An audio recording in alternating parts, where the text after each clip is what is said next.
Deck Building. I am your host, Demo, and I am doing a tier list, a tier ranking, something that a lot of other content creators do on their channels all the time, and I've never done before. But I thought I would do it with regards to cards that I don't want to see in the Commander format. And I'm not doing this because I want to complain about a bunch of cards I don't like. In fact, I asked my patrons, I was like, you guys name me a card that you never want to see in the Commander format. You're playing a casual Commander game, obviously, and you just do not want to see that card. It's a card you never want to see. And then I took their suggestions and I put them in this list, and now I'm going to rank them for myself. And obviously, my ranking is likely going to be a lot different than theirs, even though they are my patrons. Again, this is a very diverse format with a lot of different views, certainly. And it's interesting to take a bunch of cards that my actual patrons don't ever want to see in a Commander game and have me rank them. And I mean, they're not all going to be at the top, that's for sure. Let's find out. All right, here we go. Here is the cards at the bottom you see that were suggested by my patrons. I've never done this before, so I hope I'm doing it correctly. I hope this all works out. I'm going to start with, so just to clarify how this is working, my patrons all gave me these examples of cards they never want to see in a Commander game, and I'm going to put where, this isn't about how powerful they are, how much I hate them, anything like that. It's just, how much do I never want to see these in a Commander game? And obviously the S tier. Why is S at the top, by the way? A, B, C, D, S is at the top? I don't know. Anyway, the S tier is going to be, I would prefer if I never saw this in a Commander game again, okay? So let's start with Farewell. Farewell is going to be, I think, an A for me, because Farewell is a card that I stopped playing. However, it's not the end of the world if I see it in a Commander game. I don't think it's still, yeah. Like one was just cast the other day in a game with my patrons, and it was okay.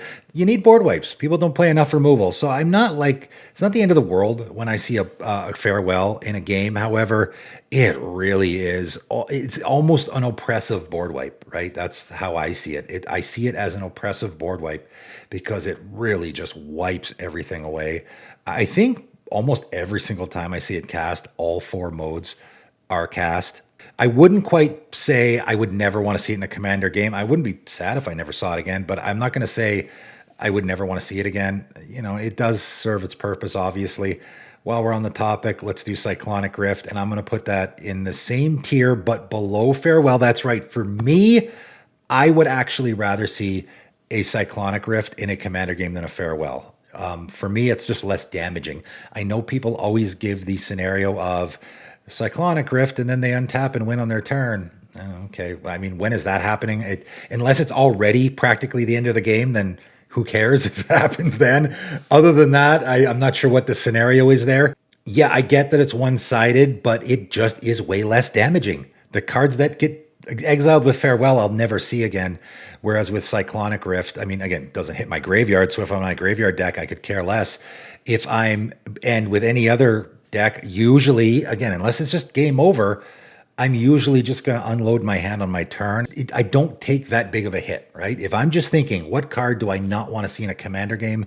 Farewell beats Cyclonic Rift for me personally. Let's go with Sphere of Safety. Someone really doesn't like Sphere of Safety. The argument they were making for Sphere of Safety, I think I'm going to probably put it in a C, actually. The argument they're making for Sphere of Safety is it just completely shuts off a lot of strategies.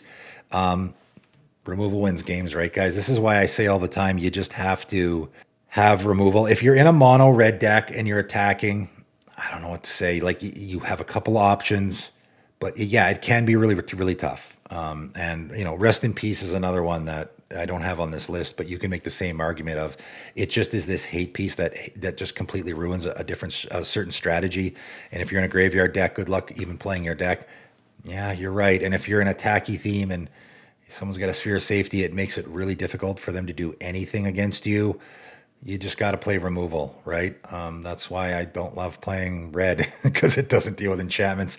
I'm not the biggest fan of blue either, for that matter. Yeah, I have an Is It deck now, and if someone got a Sphere of Safety out, I would be in big trouble, because I do definitely a lot of attacking in that deck. But it's definitely not a card that I'm going to like freak out about if I see it in a commander game. Keep in mind there are other players, right? And if one guy's got a Sphere of Safety and I'm playing an Is It deck, chances are someone else is also going to want to get it off the table as well. That's why a card like this for me, again, that plays into it a little bit. You know, a card like this for me is, okay, well, everyone's going to want to get that off the table, right? So it's less of an issue. Kellen Joins Up was another interesting one that was suggested. The argument there being that it was, I think there is more of a broader, that thing triggers another time sort of scenario that they weren't a big fan of. And I do agree. I would say it's unavoidable. It is certainly, and I mean, everyone has done it. I mean, to be honest, everyone's played Rings of Brighthearth or Stranic Resonator, something like that. It does make certain commanders way more powerful. I like to rate cards entirely on themselves, not in this specific scenario. Just like with bannings, this card needs to be banned because it combos with this commander or because it does this specific thing in this situation. I like to judge a card on its face. Just on its face, this card is certainly good, but yeah, I don't think I have an issue with it. Let's do Fierce Guardianship. I think I'm going to put this right in the middle.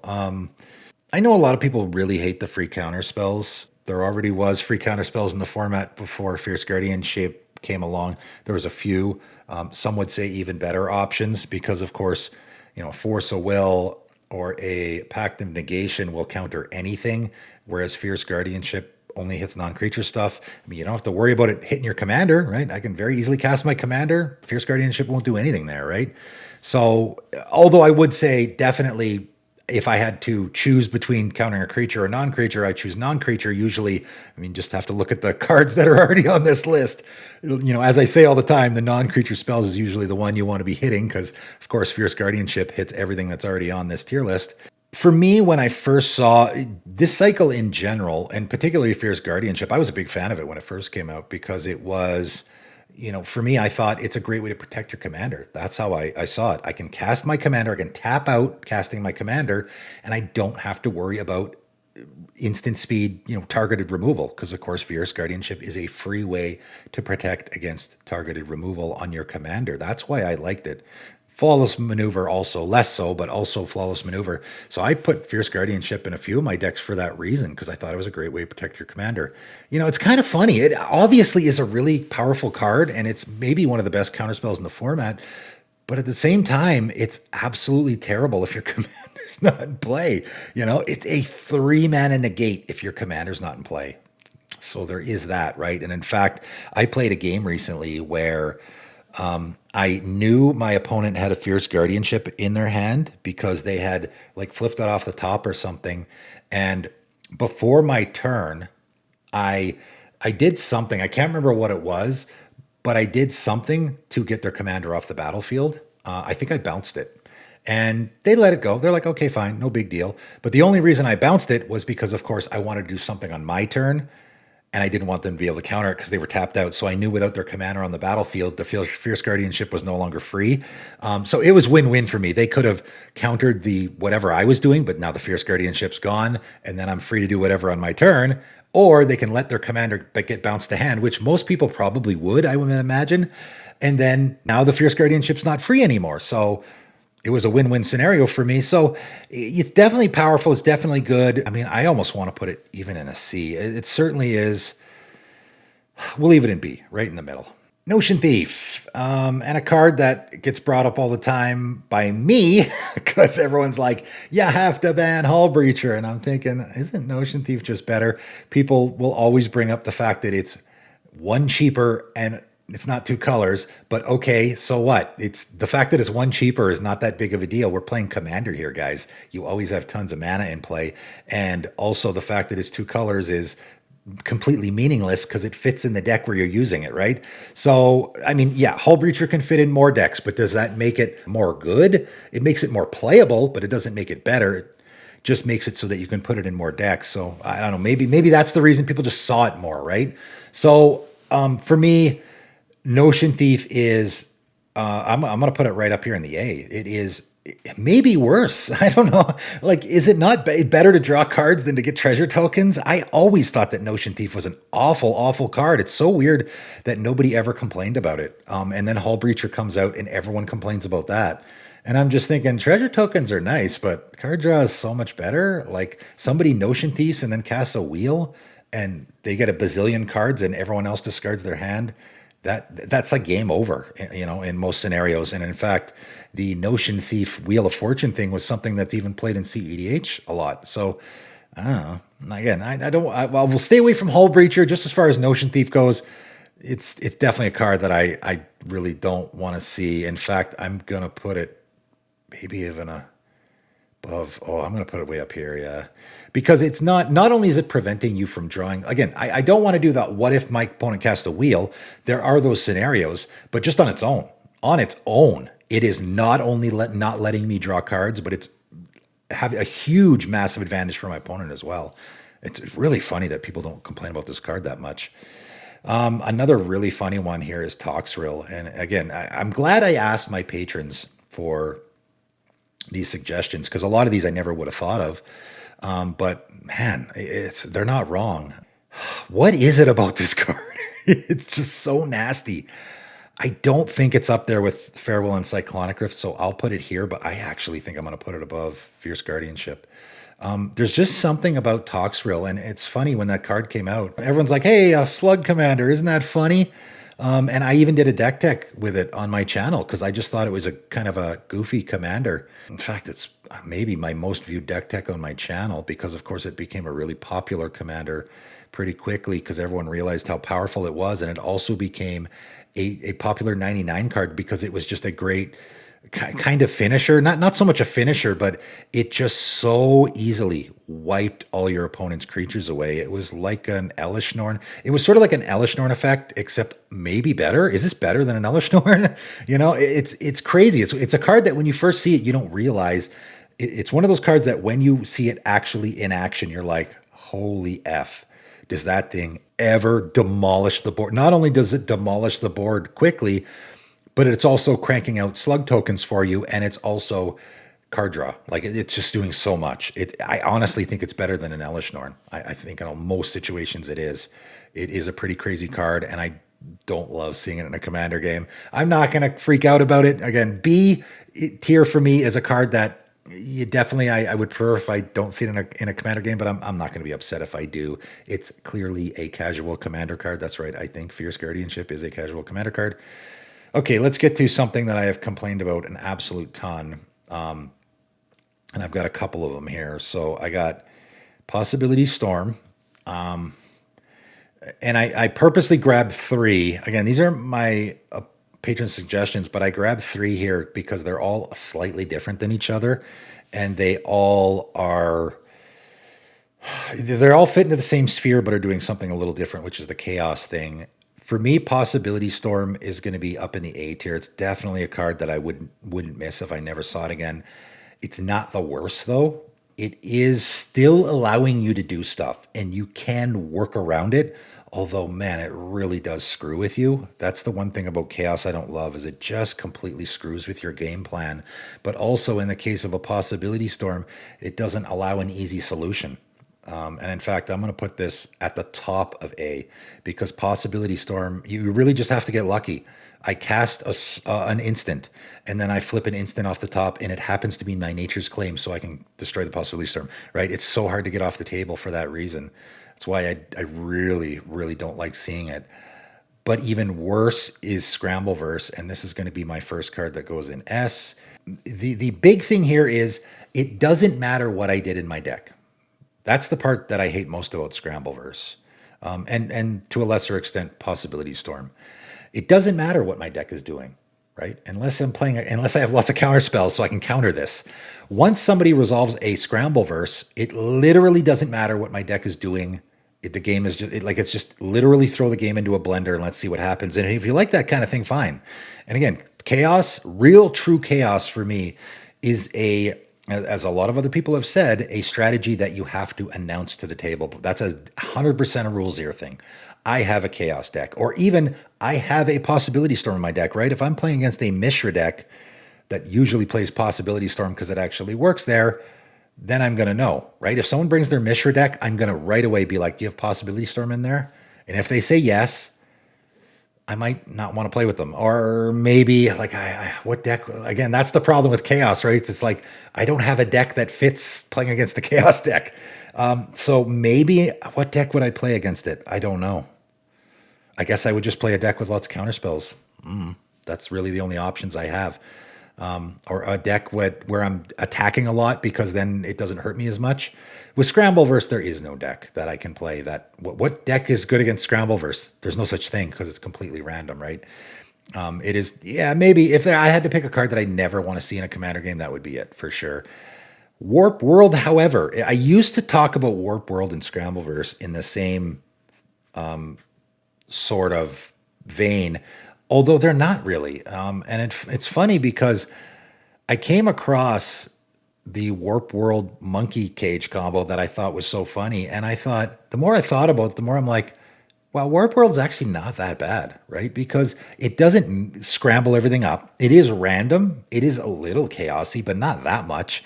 It is just doing that reveal things off the top of the library thing and then put something into play, just like a Chaos Warp or a Wild Magic Surge or so many things. Even a Reality Shift is manifest the top card of your library. And what could that card be? It could be something really good. It might not be something very, it might be a great creature you can flip over, right? There always is going to be stuff like that in the format. That's not bad. And how I've built my deck is definitely going to come into play with a Warp World.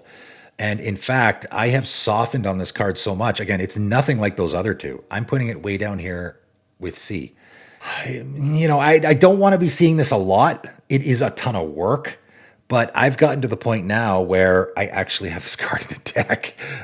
So yeah, for me, I would say if we're talking about what these tiers represent, B is a tier that is cards that I don't really hate seeing in a Commander game. I'm okay with it, but I wouldn't play myself.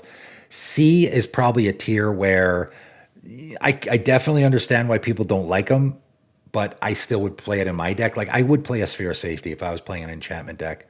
I don't have one, but I would. I'd see no problem with that. Warp World is a card that I actually am playing now. I have the Warp World Monkey Cage combo in a deck because it actually works there. I just thought that combo was so neat that I thought I would try to integrate it into a deck, and I found a deck where it fits. So it's funny how, yeah, I always used to say Scrambleverse and Warp World and cards like that, but they're actually incredibly different. And most decks, you probably won't have an issue with Warp World at all. Yeah, it'll screw up your current game plan, but guess what? If you have, it's just like with a Genesis Wave or anything like that, or Great Aurora, is that what the green one's called? That essentially does the same thing. If you're doing really well and you have lots of permanents in play, if your opponent casts a Warp World, you're going to be just fine because you're still going to get that many things in play. They'll be random. Some of them might be the same because you're shuffling in, and right? But you're still going to be just fine. And it's not going to completely screw you, probably. You can put your commander into the command zone if you want to. So, yeah, I'm pretty okay with a Warp World in a commander game. A Vorinclex, not so much. Yeah, that's really an unfun card. It's crazy that people would actually. I saw this pretty common. Not. I shouldn't say common, but I definitely saw this from time to time in the command zone. I saw it in the 99 all the time, almost on a daily basis. Did I see this card in the 99 when I first started playing Commander, and I even saw it in the command zone quite a bit. This is going to go up in the A for me. And of course, the doubling part, nobody cares about. Oh, you got double mana. Good for you. There's lots of ways to do that. It's the Staxy, my lands don't untap part. That's the number one way to annoy people in a commander game, I think, is to make sure their lands don't untap. Where do I put this on the A, though? Like, for me, it's like, okay, I often leave mana open and have removal in my. And so for me, Vorinclex, maybe this is the reason why. Maybe because of Vorinclex is the reason why I started leaving mana open and having a swords in my hand just in case. Again, a lot of the Jin Cataxius, again, Elishnorn, all of those Praetors I used to see all the time. So, and you had to react immediately or it was just game over. So yeah, I think I'll leave this where it is. It definitely is a card I would love to never see in a commander game again, but yeah, there is a lot of ways to deal with it. It is just a creature, easy to kill, right? Draneth Magistrate. Again, it is a creature, easy to kill.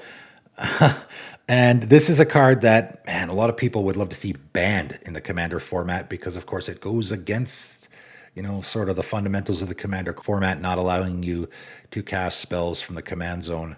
But don't build a monolith commander deck. That's my advice. That's already my advice.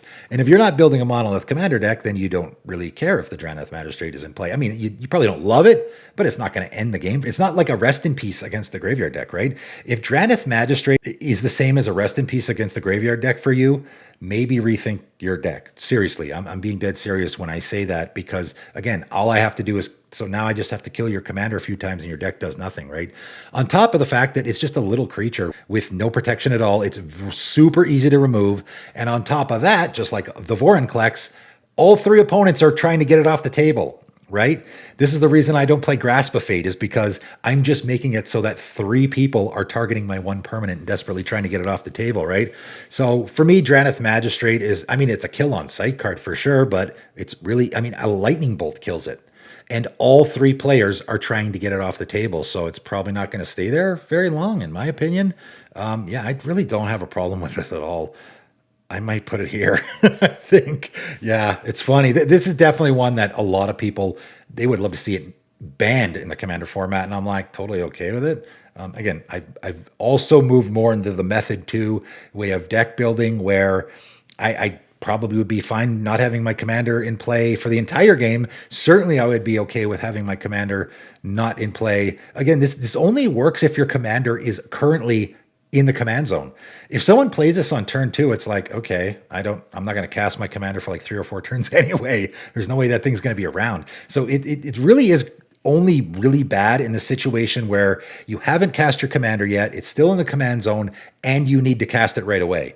And your deck is very much built around it. I don't know. I mean, I get why people don't like it, but I really don't have a big problem with it at all.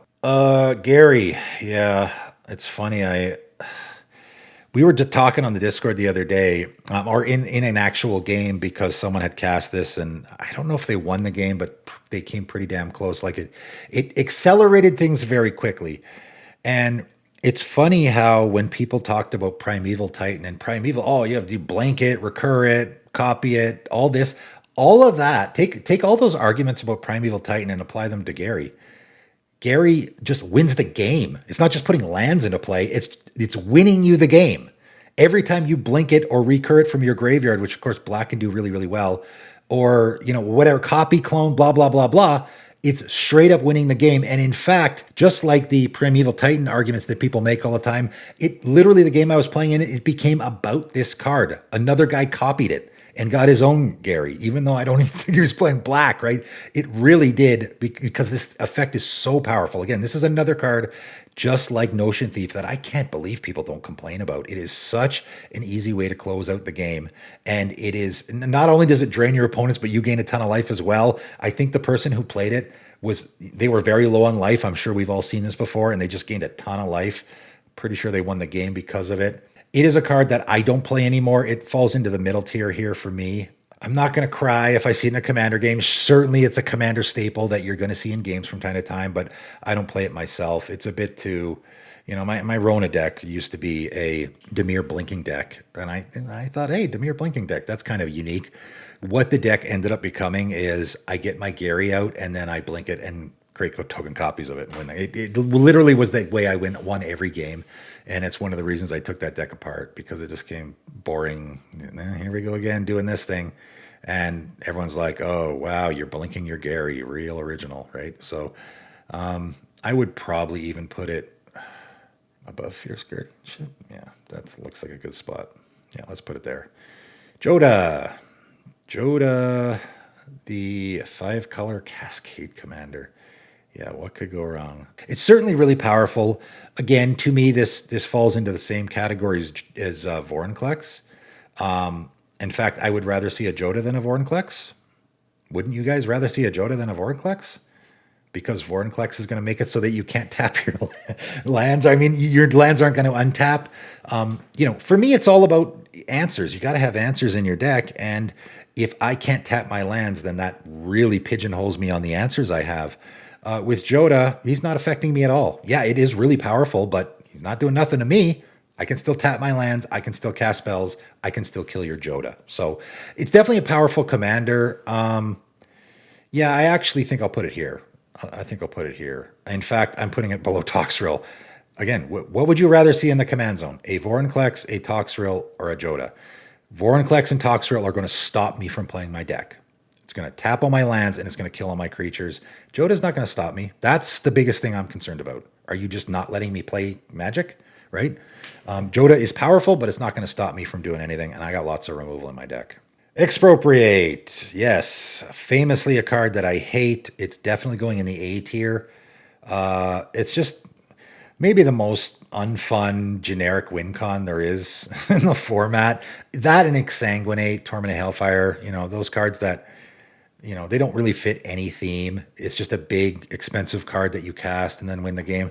Funny enough, the last time, I actually have a patron with this in their deck, and the last time they cast it, it didn't win them the game. And in fact, I think they lost the game. I can't remember if they won, but definitely the game continued on for quite a while after they cast it. So I don't know, maybe I've softened on this a little. I think I'll leave it right where it is. I think I'll leave it. I think I probably would rather see this than a Vorinclex. I'm actually, yeah, Vorinclex I can kill though. Yeah, Vorinclex I'm more like every color can kill creatures. And the only color that can deal with an expropriate really is blue because it can counter it. I guess white because you can, phase yourself out or something. So yeah, I think that's fair. Definitely a card I would never miss if I never saw it again. I don't see it much anymore, but I do see it. Definitely a card I wouldn't miss if it was gone. Opposition Agent. I really don't like how they worded this card. The wording is really dumb and confusing for one. What they should have just done is they should have worded it so that, first of all, giving it flash, I think was a bit much. They didn't have to do that. Just like with Hull Breacher, I think if they didn't give it flash, it would have been a lot more easier to deal with. Yeah, they just sort of worded the card like you controlling that opponent during their searching or whatever. Just dumb. I don't like anything where you control the Mindslaver effects. No one chose Mindslaver here. It would be at the S tier, by the way. I hate Mindslaver effects. Anything where you control your opponent, I just think is dumb. And it is also just about the unfunnest thing imaginable in any game for that matter. Never mind Magic the Gathering.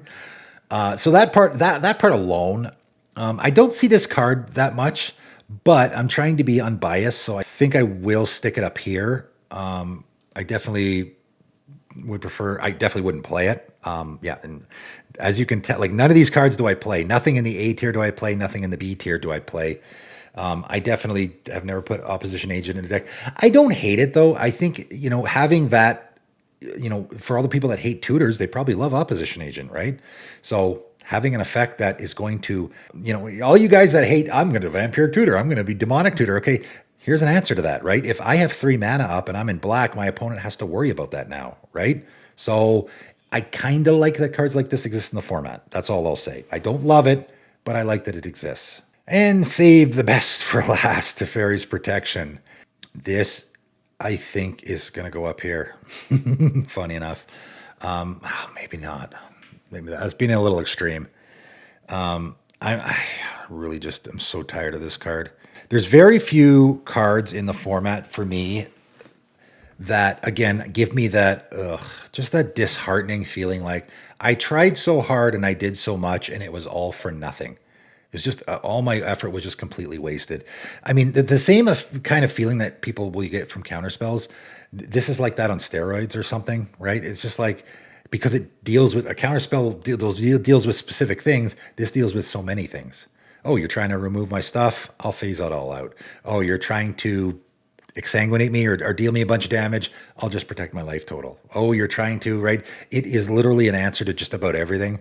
I'm still trying to get the win with my Questing Beast deck because there are ways to kill an opponent after they've resolved a Teferi's Protection. One of them is commander damage with a Questing Beast. I have a Questing Beast deck. Hopefully, it's on my bucket list. Hopefully, one day I will get there. If you've ever gotten a win through, or at least killed someone through a Teferi's protection, let me know. That's definitely something to check off your bucket list for sure. And of course, I don't play it anymore. It really does almost feel bad. This is one of the reasons I took it out of my decks is because I'm sitting there with a Teferi's protection in my hand, and of course, I got the mana open, and it's just like, it doesn't matter what my opponents do. Like, they're just like, I'm going to do this and I'm going to do that. And I'm like, yeah. Can we get on with this? I'm just going to cast Fairy's Protection, right?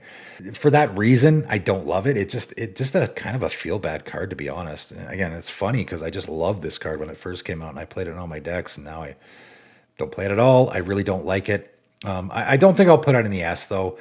As far as cards I never want to see in a casual Commander game, Scramble versus the only one, because again, Chaos is like a category of its own. But as far as a card that I'm never going to play myself, and I really wish it almost didn't exist, yeah, Teferi's Protection is right up there. Really, really not a big fan of that card anymore. All right, there's my tier list. What did you guys think? How would you have ranked these cards? I know a lot of people think I'm absolutely nuts for some of these, like putting Drannith Magistrate so low is definitely one that people are going to lose their minds on. It is very much the case now, and again, I've talked about this in the videos, where these commanders are so powerful now that, of course, you want them to be in play so you can do the thing. So that's why more and more people are really hating Drannith Magistrate. It, funny enough, didn't get that much hate when it first came out, and more because people are so much focused on what their commander is doing, it gets more hate. I don't really have a problem with it.